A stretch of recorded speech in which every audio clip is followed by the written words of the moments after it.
Hello and welcome, ladies and gentlemen. Welcome to the Women Empowerment Edition Impact for Change. The purpose for the podcast is to provide the space for women to share their stories in an inspiring way to help empower and inspire other women out there. Now, today's guest is one of a successful, inspiring, and distinguished woman I have ever met. She is a qualified award-winning author. She is holding the estimate title of number one best-selling author. She is expert in guiding and in empowering women in realm of business. She is supporting women to cultivate additional stream of income through what she is doing. Her aim is to transform individual lives, not only professionally, but also to help them lead the lives they truly love. Please help me welcome the powerful lady, Samantha. Samantha, you there? I am here. Hello, hello. Hi, Samantha. Thank you so much for agreeing to be in the podcast. Thank you for having me. Amazing, amazing, Samantha. So, why don't we start off and tell us a little bit about what you do, about yourself and what you do. Okay, so hi everyone.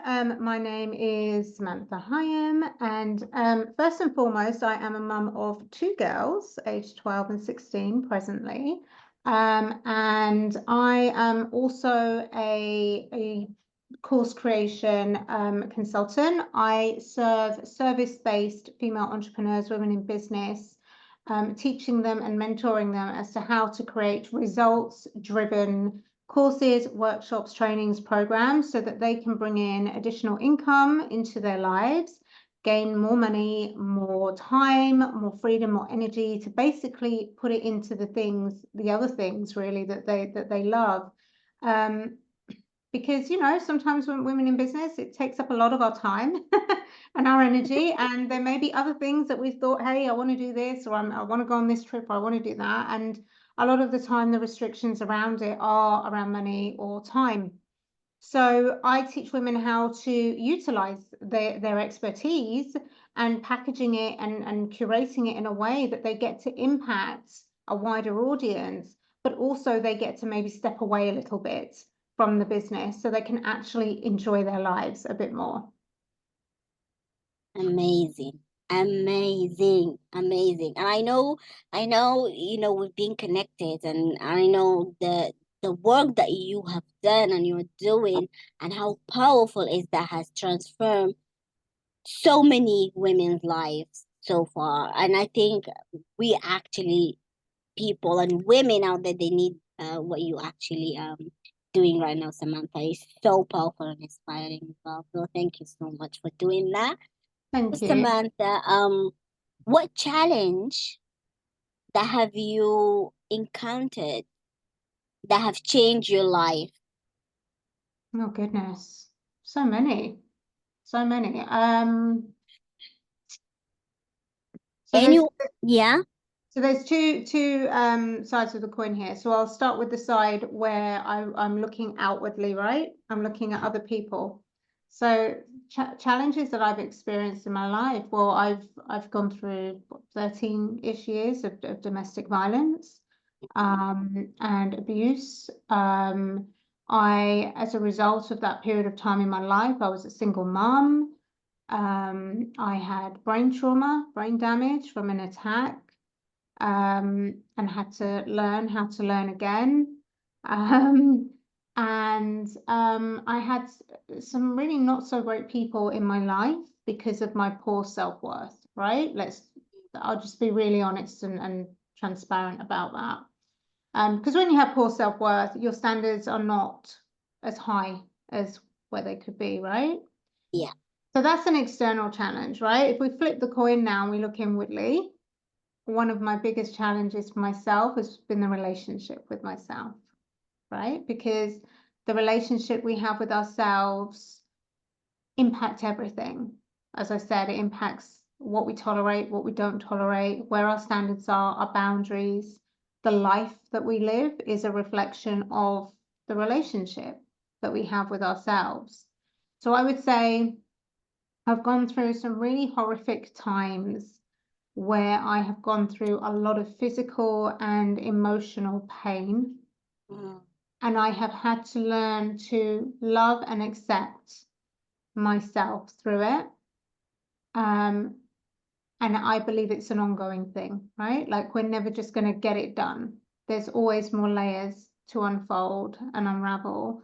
But yeah, those would have been my biggest challenges. Wow, wow, wow. It must be like very hard for you.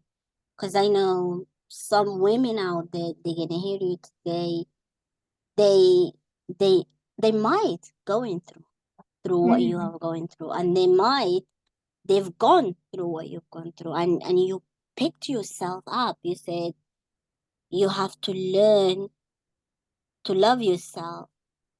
But before, let's go back, because you say you had a very toxic and abusive relationship. Mm. Tell me about that. Well, it was my first relationship Mm, that I stepped into around the age of 16. yeah, Um, and these relationships, look, they always start off quite nice, right?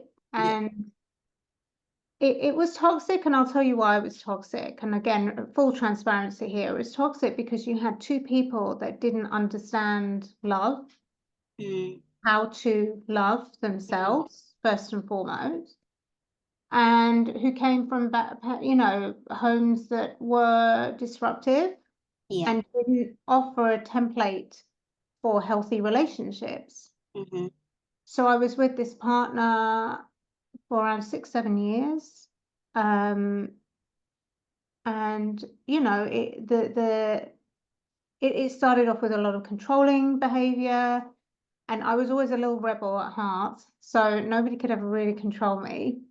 But when those times did occur, then the only way for stronger control would be through violence, mm, and violence that would occur after drinking, uh, mm-hmm, but then would just occur without any stimulant or anything, mm, for that person to use as an excuse for it.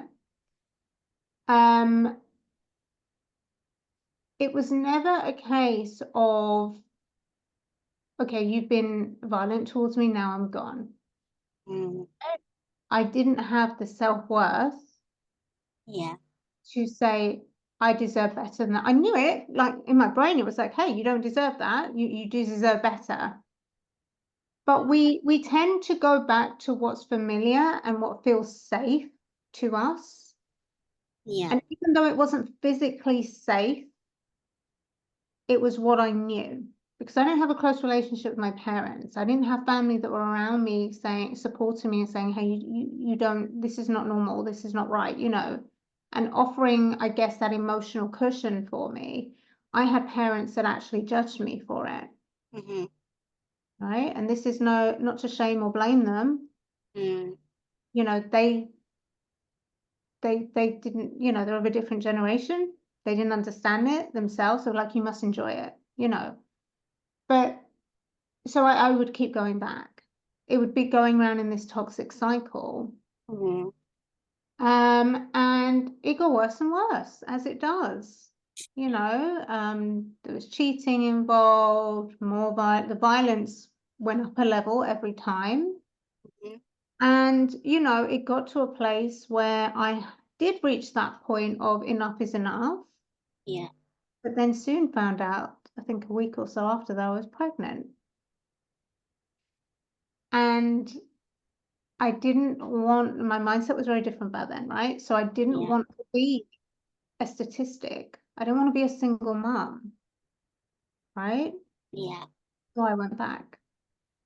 And it was fine. It was wonderful throughout the pregnancy, and he was very supportive, and he was the best he'd ever been. And I actually had hope that things would change, but it didn't, because soon after my daughter, I found out he'd been cheating again.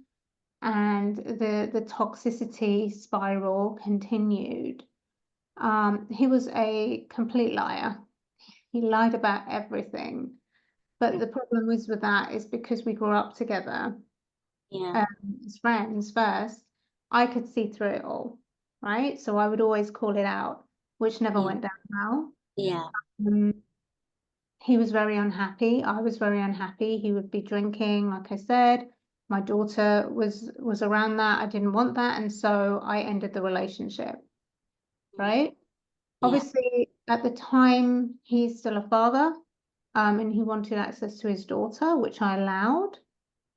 But over that time, like quite a way after, I'd ended up meeting somebody else. He'd found out about that.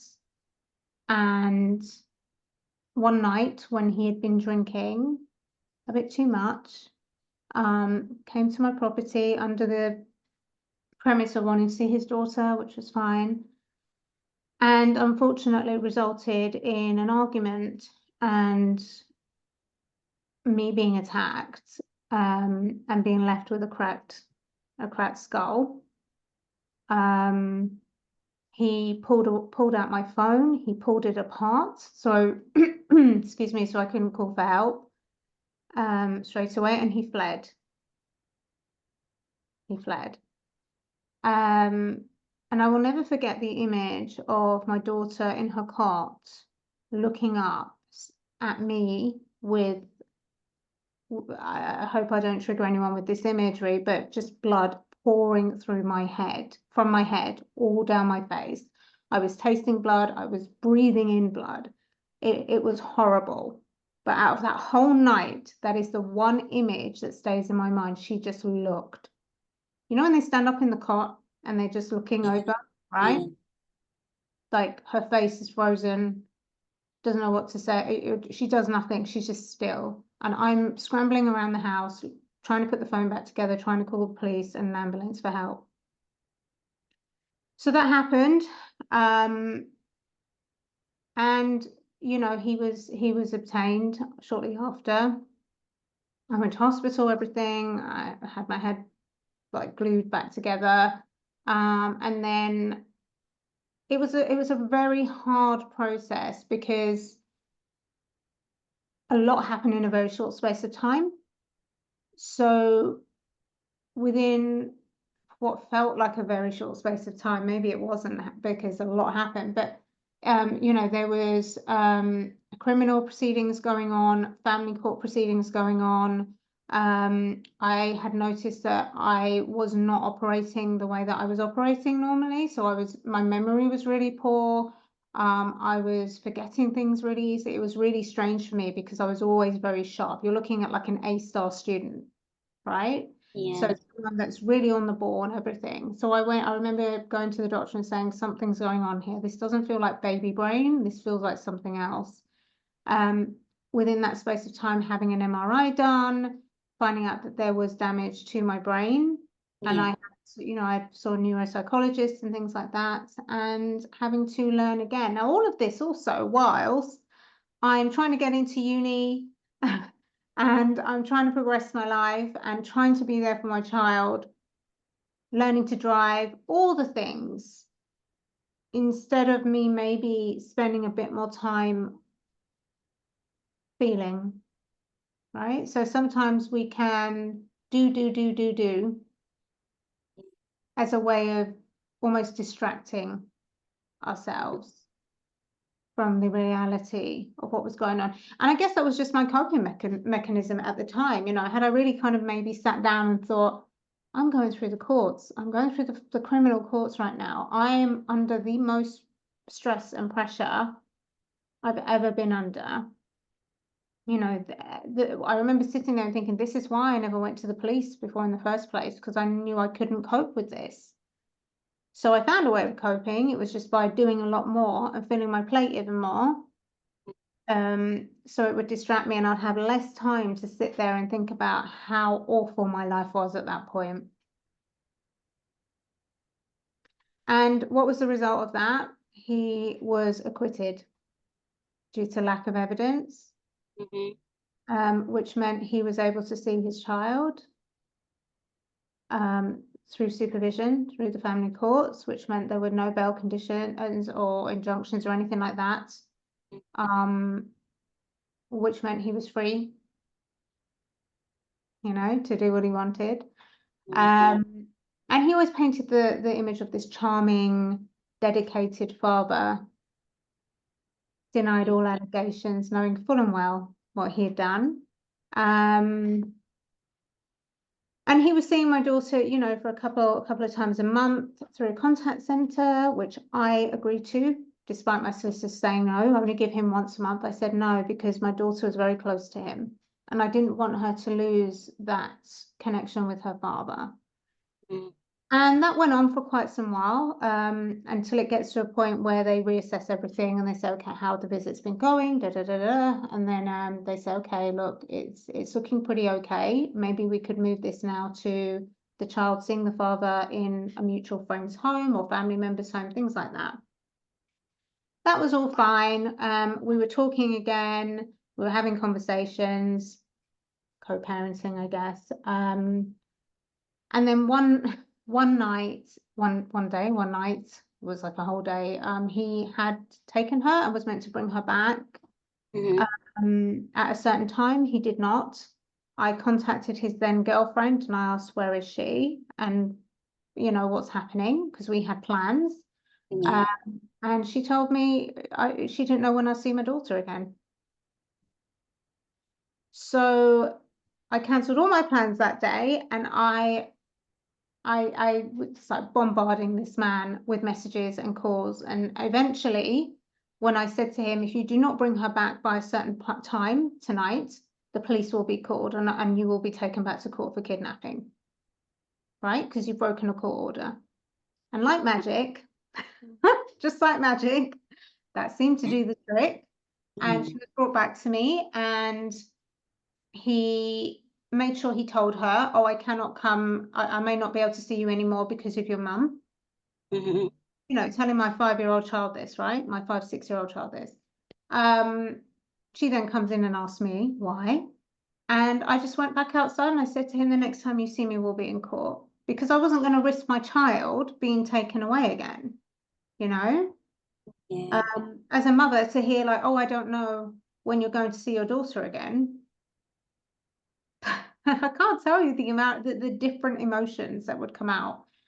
Anyway, we did go back to court. I took him back to court, and I explained what had happened. Unfortunately, the justice system at that time had changed, and so it was seen as a new application as opposed to what had gone on before was then disregarded. So there was no picture of the character of this person. It was like a brand new thing. And it wasn't, we went back and forth. He came in every time talking about his parental responsibility, like he was speaking from a script. And it wasn't until my daughter actually came to court and said she never wanted to see her father again because of all the things that she'd witnessed him doing. And that was the thing that just closed it off, And the judge said, look, if you want to have a relationship with your daughter, send her a letter every month, set up a bank account for her, send her birthday things, things like that. He never did. Because it was, unfortunately, never just about my daughter. It was about sending a message to me that I wasn't getting rid of him out of my life. Right? And bear in mind, around this time as well, like I had entered into a new relationship. I fell pregnant. So this is like a couple of years down the line, right? So I fell pregnant. And that person had walked away as well because he didn't want to have kids. So I was like around 4 months pregnant-ish when that happened. So you've got all of these different things going on. Yeah. At the same time. It's a lot. Eh.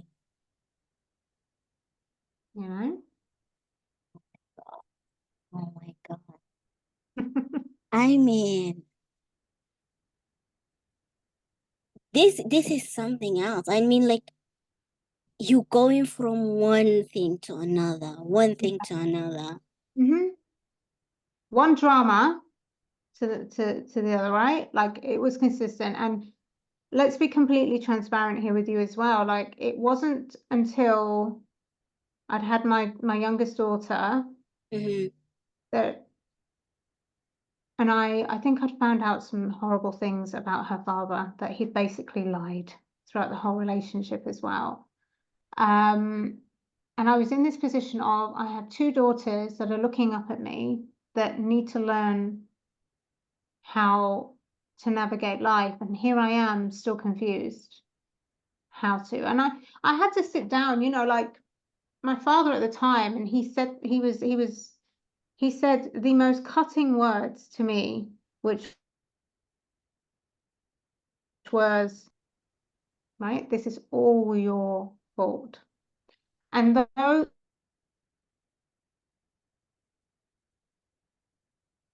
they were also the words that made me take a step back and look at everything that had happened in my life, Mm-hmm. and not come from the standpoint of blaming myself, but come from the standpoint of taking responsibility for myself.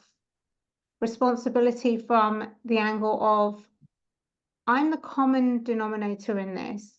I get to choose who's in my life.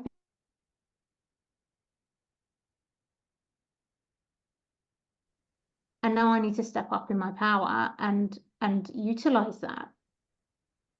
At the time when I'd made the decisions previously, like I didn't feel I was in my power. Nobody in their power would engage in those kind of scenarios, right? Yes. You just wouldn't, right? But it was those words that was kind of like the kick up the backside that was like, get the hell into your power. Mm-hmm. Look at what's happening in your life. I mean, you could have said it in a nicer way, fine. But it was enough for me to say, okay, I get it. People can only treat me the way I allow them to treat me. People can only do the things that they do if I allow that in my life. Why am I allowing certain things? Why am I engaging with certain people? Why am I not listening to my gut instinct when my gut instinct is saying no? Because I was desperate for love. I was Mm. so desperate for love. And when you are starving, you will eat anything, right? You'll just Yeah. grab the nearest thing and just shovel it down. That was me because I'd never learned to love myself. And I didn't have parents that showed me love in a way that I felt I received it in. Mm. So I had to change my life. You know, around that time, I actually had a breakdown. Mm-hmm. But it was my biggest breakthrough because when I came back from that, it was like, I get to choose now. I have to change my life. I will not have my daughters going through what I went through. I Mm. just want, and even look, we can't control what our pathways our children take, but at least to know that I was able and equipped to guide them as they're growing up. So it become like a learning point for you to. Absolutely. The biggest learning point for me, you know. And so I went on a journey with like learning about emotional intelligence, relationships, boundaries, all of those things. All of this at the same time whilst running businesses, by the way. Wow, I never said you're powerful for no reason. I mean, I knew. Oh my goodness. Oh my Because you know, goodness. I was a woman that had two ex-partners that didn't pay anything. Mm. You know, I had to be financially supporting myself, unfortunately, you know. Wow, wow. I mean, women who will hear this today or at some point, they will be able to resonate with you so much, Samantha. Like, they will say, I resonate with her. But I'm And gonna go, yeah, yeah, go ahead. sorry, go ahead, go. And I was gonna No, say, I think there's a delay. Don't worry, go ahead, go ahead. I was gonna say, I know you've gone through all this trauma, all this bad experience, all this going from, stumble one thing to another, one thing to another. But what was going through in your head at the time? I mean, I really wanted to know what was going, because I know you said to me you block yourself from feeling, like Yeah. you use Mm. the word coping and you just Mm. going.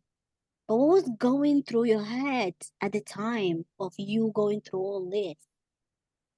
Most probably an awful lot that I just did not listen to. You see, my way of coping back then was I had the drill sergeant in my head. So for example, this is going to sound so unhealthy, right? Just saying it now, but it's what I did. When my second partner left for 3 days to cry it out, be sad, do all the things that I needed to do. And then I had to Mm-hmm. get my butt back up and start looking after my kids properly and making sure that they were okay. You see, around that time as well, my eldest daughter had been diagnosed with PTSD from what Mm-hmm. as well. So I was there trying to juggle my emotions, the emotions of my child, all of these things going on. And so I think me disconnecting from feeling also meant that I disconnected from my inner guidance system that would have actually helped me a lot more. And Mm-hmm. for me, in terms of what I was thinking was, what do I need to do next? What's my next step? How can I change this? What do I need to go to now? It was kind of like a to-do list of my life in my mind all the time. It was never a case of, right, let's sit down and let's check in with Samantha right now. How Mm-hmm. are you feeling? It was not that at all. Yeah. I had a child that, struggled with night terrors for 3 years. I didn't have a full night's sleep for the first 3 years, 4 years. I was just, yeah, running on adrenaline a lot of the time. Wow. Remember, I was on my own as well. Like I didn't have a partner to help with any of this. I actually at that point had no friends. Mm-hmm. Didn't have family that I could really rely on to help me in the ways that I needed to, Yeah. So what was going through my mind, it was what I needed to get to next, even if that meant getting up early, doing some work, preparing for the day before my daughter got up for school. It was just kind of like that. Wow. Wow. And you never came in a point where, you know, you just say enough and you started listen to your gut and your feeling and you just had that breaking point of you just break down and just feel your feelings. I think even when I had that breakdown, I think I cried for a whole, I cried for a whole day and then that was it. It wasn't until I went down the journey of learning about emotional intelligence, Mm-hmm. reading about inner child work, learning about all of that stuff, where I started to actually pay attention to how I was feeling and understanding that the body stores trauma, like connecting with the body more, all of these things. And, it became a lifestyle for me at that point because Mm. I could feel I was congested emotionally. I could see it in how I was showing up as a mother. Yeah. I wasn't the warm, lovely mum that I envisioned mothers to be. That just wasn't me. There was a wall there, like a barrier there. And my daughter was paying the price for that. And, I had to, it was a mission for me to try and make her childhood the best childhood it can be, Mm. despite what had happened, and really focus on the recovery Yeah. for us, but it wasn't, it was like a gradual thing. It wasn't, it was like a relearning because I had learned my whole life to shut down and not feel, Yeah. so it was like going through a process of unlearning that, learning new things about myself and new skills so that I could live a happier life and essentially pass that down through my embodiment of those things to my children. Wow. Wow. What a powerful story. I mean, oh God. It was like really like boom, it's like that kind of thing. And I'm sure it wasn't easy for you. It wasn't because you couldn't feel anything, or you were like, there is a lot was going on in your head. Is there at some point that you blame yourself? Did you blame yourself at some point? Did you feel that guilt at some point? Continuously. The inner dialogue was, I failed. I Mm, failed. And look, if we're going to be honest with you, that's not something that ever really kind of fully went away until maybe a year or so ago.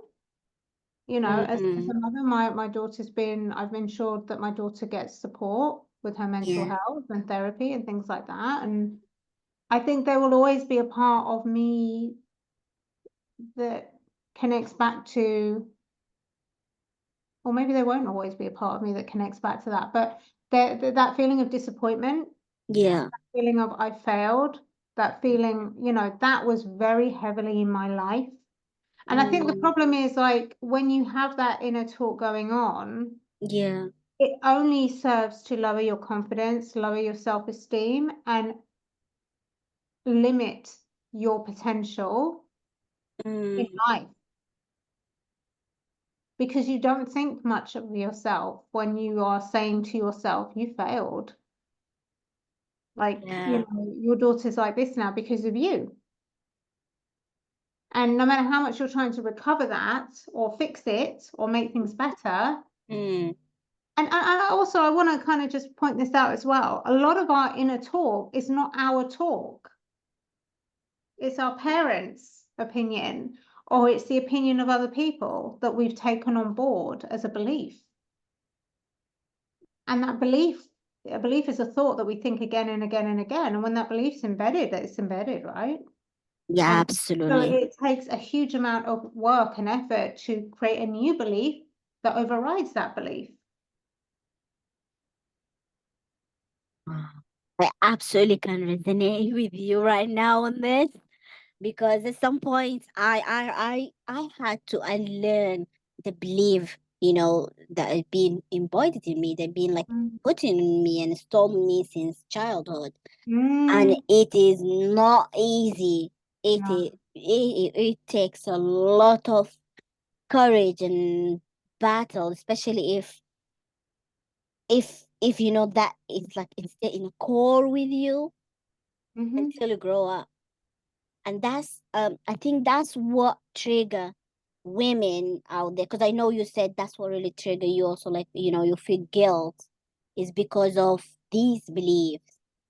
And it's, the word that you keep saying to yourself, and the word that, because this word is, I think in the back of your mind you are like thinking, oh, my parent will say this, they will say this. So Mm-hmm. it wasn't entirely you saying it, as you said. Mm-hmm. It's about, that's how you grew up, and that's how we grew up, and the belief system.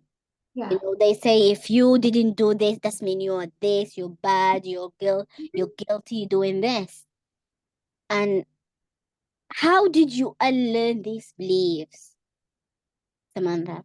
I had to give my brain evidence. So basically, our brains work in a way where they love familiarity and they like to keep us in routines, even if these routines are detrimental to us, as long as the Mm-hmm. routines keep us alive. Remember, the brain's there to keep us safe and alive, right? Yes. We will stay in this. Now, beliefs are held within the subconscious, Mm-hmm. right? Yeah. And our subconscious is what primarily leads us every single day in terms of the actions we take or don't take. So I did a lot of research and went on a journey with how the brain works, considering, my situation with my head injury. Yeah. And we can never actually undo the neural pathways that have already been created. They're always going to be there, which is why you will hear a lot of people say, oh, I thought I was healing, I thought I was progressing, but I slipped back, things like that. So they're always going to be there, but it's about finding new beliefs, new thoughts that turn to beliefs, and then finding the evidence on top of it. So, for example, where I had the belief of I failed as a mother, it wasn't until one day in therapy where I sat back and I thought, Actually, no, I haven't. I haven't. Actually, I've got so much evidence that, I've not failed because I've done everything in my power to Mm, ensure that despite what happened, that things can get better. I worked mm. with a mentor a while ago that said, you have permission to fail.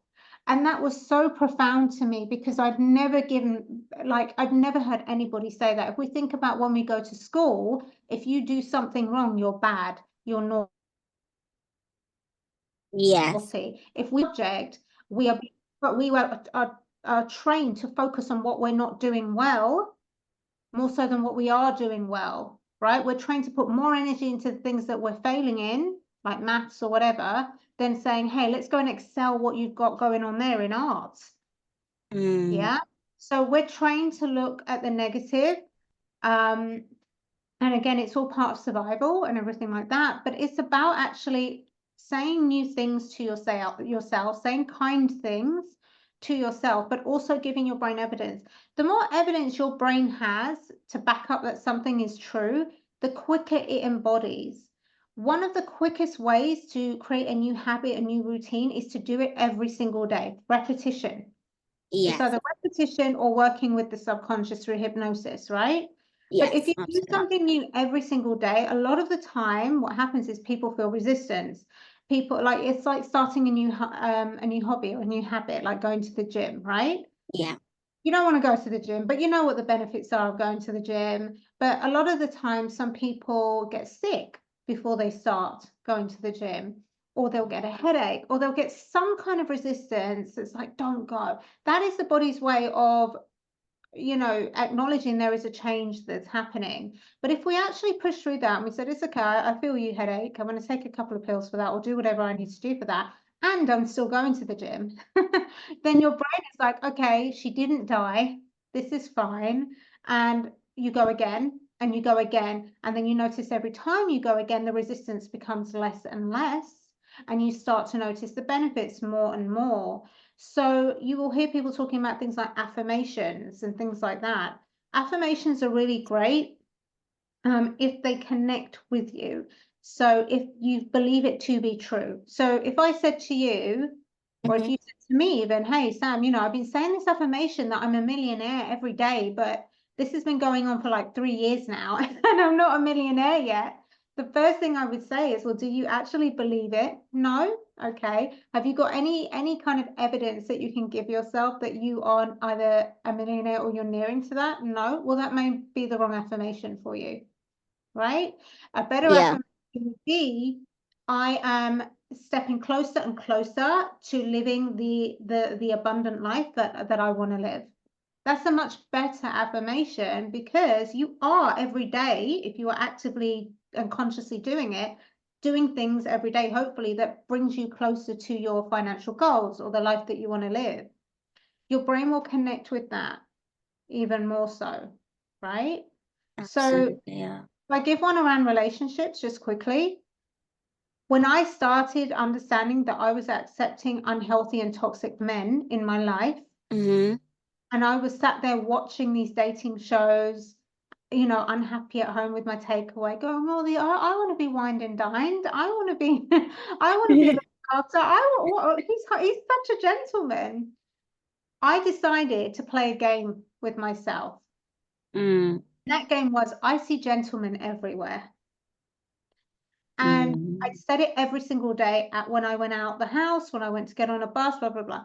Before you knew it, just like magic, every single man that I passed would be a gentleman to me. He'd let me on the bus first. He'd open a door for me. He would let me pass through, like wherever I was going. Men were just kind of like, here. I'm, giving off that gentlemanly vibe, which I wasn't experiencing before. So much so I was out with my youngest daughter and she was like, Mum, did you notice all the men you were passing were just like letting you go? They're being really nice to you. I said, yeah, I know, because I see gentlemen everywhere, right?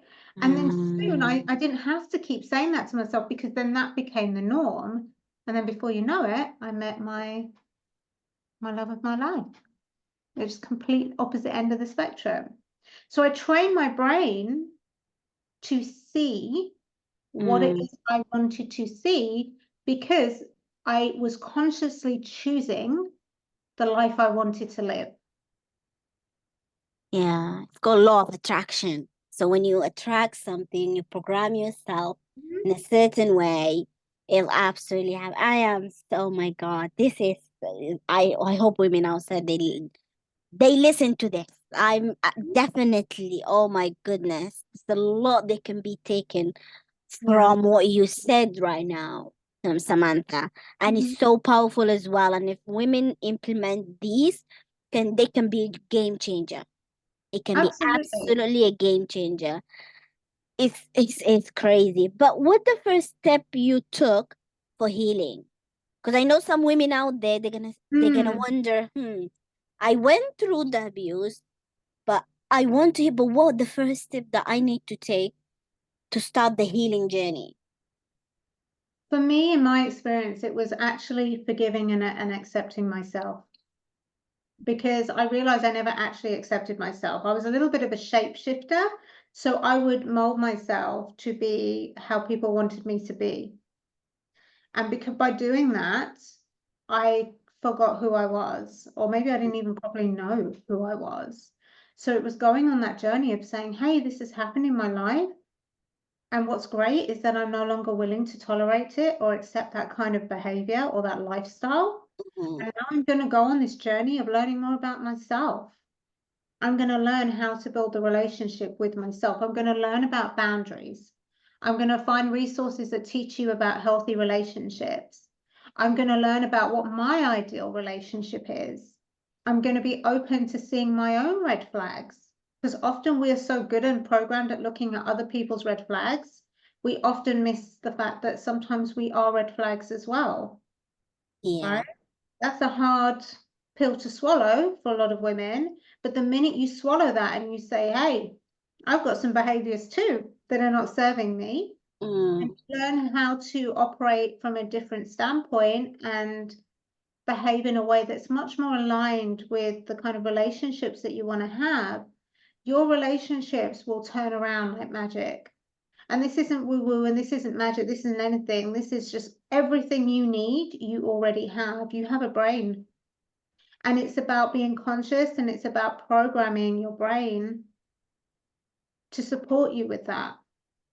And one thing I will always say as well to clients, like, I hear this a lot, like, oh, I'll do this when I'm healed, or when I'm healed is a term that comes up a lot. You're never going to Yes. be healed. If you are waiting to be fully healed, you're missing out on life, because there's always going to be something that triggers you. There's always going to be another layer of you that needs to unravel so that you can live your best life, or to a higher degree. There's Mm. always going to be something.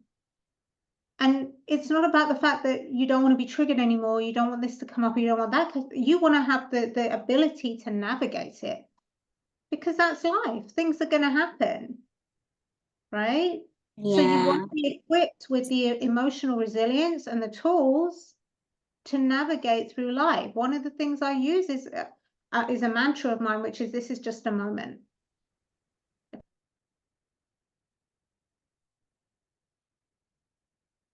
This is just a moment. My Back to all goodness. the things that I've experienced and overcome. And then it's like, yeah, this is just a moment, because I've,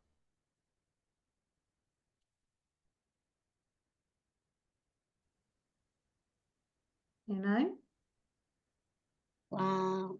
Wow. What a wisdom. I like your words. Like, I mean, like, you need to be teaching in the school, Samantha. Like, your wisdom I is would love to. you. I'll be the first student. Yeah. Your wisdom, is just it's amazing, and it's your word is so powerful. It's so powerful, and I wish women out there who are maybe going through, similar experience, they can take this from you, the wisdom they hear the word. Um, One thing I want to also just point out as yeah, well, yeah. you are at a certain point in your healing to be successful. Like, you can still be working on yourself and running that business that works around you and your kids. You can still be working on yourself and getting out there and dating and seeing what's out there and kind of working out what's good for you and what isn't. You can be doing these things in tandem. And the reason I say that is because I've done it. I've run businesses for over the last decade, right? And it's also Yeah. why I'm so passionate about teaching women about financial independence, about how, having something for yourself is so empowering for your personal life and for your career. And, it's just a game changer, because when you have something for yourself, like a business or whatever it is you choose, it takes you away from your role as the wife, role as the ex-wife, role as the mother, role as whatever. It's yours. It's something for you to nurture. And I think that's extremely powerful, and I think it's extremely empowering, to be able to know that it's not a case that, I have to wait until I get to this stage of my healing and growth before I can do the thing that I've been wanting to do or been thinking about doing. Start now. Start now. My values are, be skilled, be visible, be successful. Right? Wow. Get skilled up. Get out there, show people who you are, show people you exist, get the level of success that you're looking for. And success varies, it's subjective. My version of success will be different to yours. But as long as you're meeting your version of success, which could even be getting up every morning and, doing something, leaving the house even, can be your version of success, then that's your version of success. Because we're all going through different battles. Even the most successful person you see online, social media, or wherever, they're going through a battle. I promise you that. Wow. I mean, I mean, there is nothing I can say after this. There is absolutely nothing. I hope, because I'm sure I took a lot from this. And I'm definitely a woman is gonna hear this. They're gonna take a lot. I mean, this is gonna be a game changer for women out there. But Samantha, tell us how you have transformed from you being a domestic, violence survivor to Mhm. living the best life. Good question. Well, first thing I will say is I've never labeled myself as a survivor, Mm-hmm. because that's always kind of, for me, again, it's dependent on the individual, felt like I was a victim. And despite everything that happened, I've never actually seen myself as a victim. And the reason for that is because I know I played a role in everything that unfolded. Again, that is not me blaming myself. That is me being fully transparent with myself and being responsible for myself. That Mm. I participated in situations in my life that Mm-hmm. led to where it ended up. Okay, that's fine, right? But like I say, it's about, I think at that time in my life, I mean, I was a completely different person. I wasn't conscious. I didn't look into things like to do with like metaphysics and things like that, and how the brain works and how to actually be conscious and deliberate with curating your life. Mm. I was kind of flowing along, like I had no control over what was happening. I think the minute you step back and you say, actually, this is my life, my success is my responsibility, my life is my responsibility. And if I'm not happy with my life, then I get to choose. I get to choose what I have in my life. I get to choose who I have in my life. Sit down with a pen and paper and list all the different areas of your life and say, what do I want? What do I want? Because the minute you do that, your Mm. brain, your inner lens shifts, and your brain starts to focus on where your energy is going, which is, I want a big house. I want a flash car. I want a husband I can go home to every night. Anything you want. And then you will start to show up and do things that support that goal. Right? So you have to be conscious. You have to remember that even during that journey of you creating a life that you love, there's going to be times where you get sad. There's going to be times where you get down. There's going to be times where you get disappointed. Well, guess what? You can do hard things. How do you know you can do hard things and still survive? You reflect back on your accomplishments. You reflect back on the hard things that happened and how you navigated it and how you're here now. You celebrate you being a success. Not because you've done anything even, but because you're you,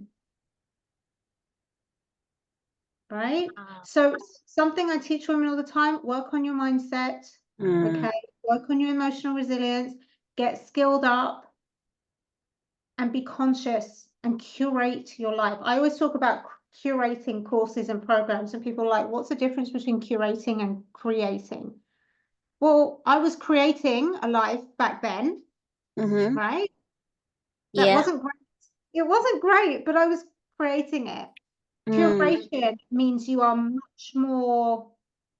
you're much more conscious, you're much more deliberate. You're piecing things Mm. together in a strategic way.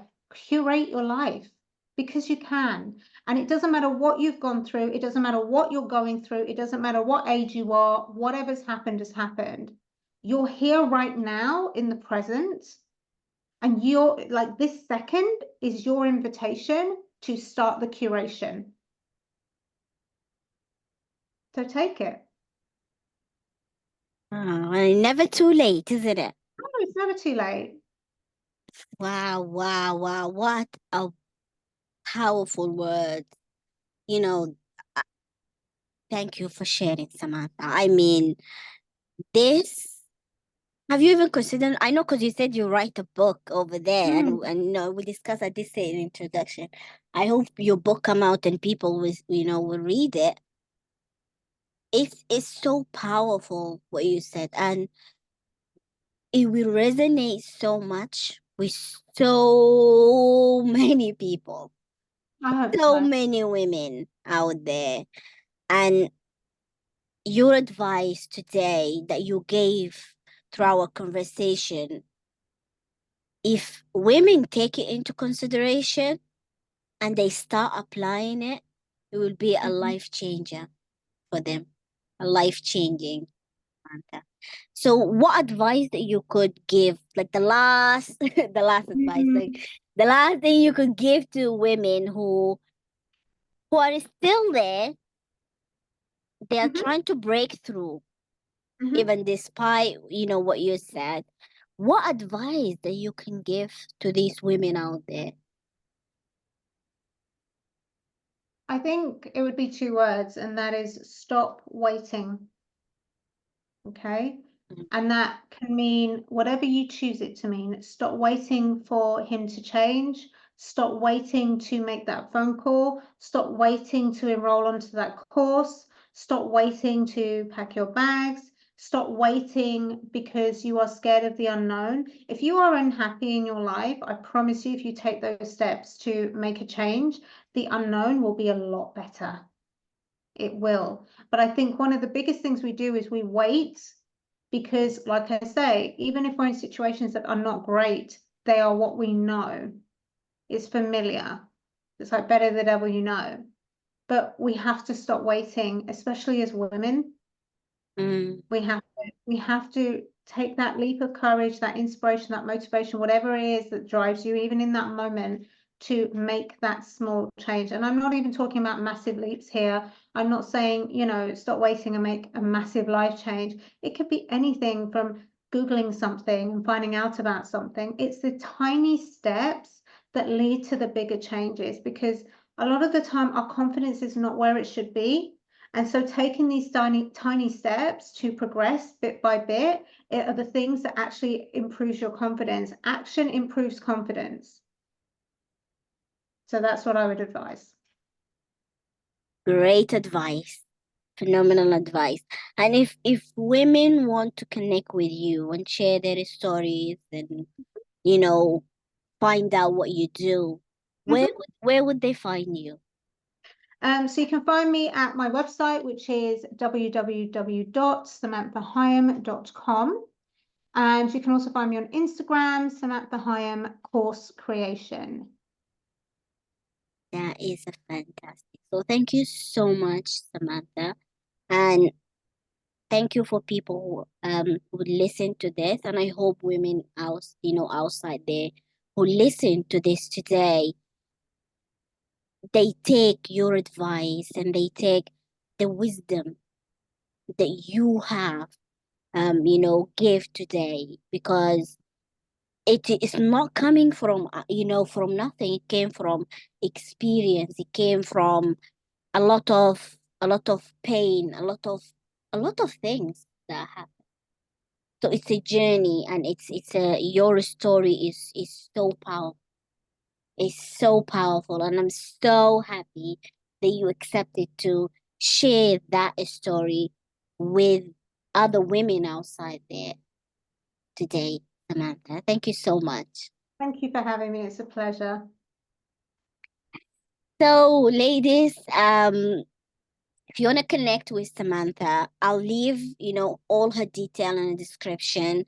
And please, if you are going through similar experience, listen to what Samantha said, because her words, it's a life changing. And if you start implementing these words, this advice, these tips that she gave today, it can change your life. And if you want to connect with her, feel free, because I know she'll be very happy to help you out there. So until I see you next time, bye bye.